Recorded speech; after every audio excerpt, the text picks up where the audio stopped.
How does primitive accumulation relate to capitalism? Have you ever wondered how modern capitalism came to be?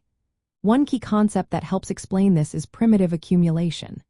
This term refers to the historical process that set the stage for capitalism by forcibly separating producers from their means of production. Imagine a time when people had direct access to land, tools, and resources necessary for producing goods. Over time, many of these individuals lost their rights to these resources through violent or coercive means.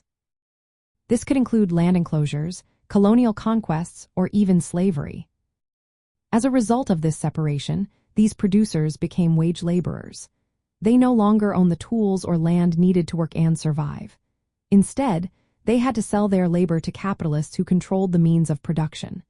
This transformation is what allowed capitalism to flourish.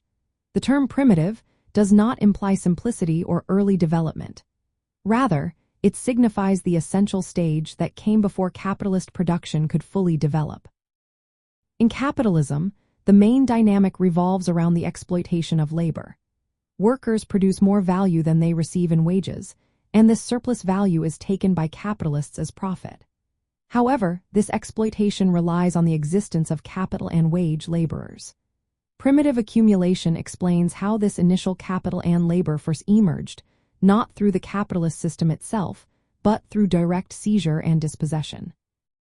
From a socialist viewpoint, primitive accumulation highlights the violent and unjust origins of capitalism. It shows that capitalism did not arise from peaceful exchanges but from the forcible expropriation of common lands and the subjugation of people. This historical reality challenges the narrative that portrays capital accumulation as a natural or fair process. Understanding primitive accumulation is essential for socialism.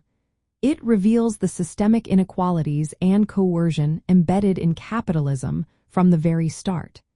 This understanding calls for alternative economic systems that prioritize social welfare over private profit.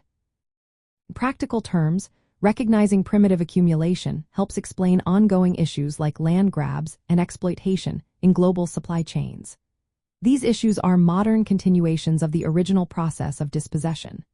Socialism advocates for reversing these patterns by restoring communal control and ensuring workers' rights. By dismantling capitalist structures that perpetuate inequality rooted in primitive accumulation, we can work toward a more equitable society.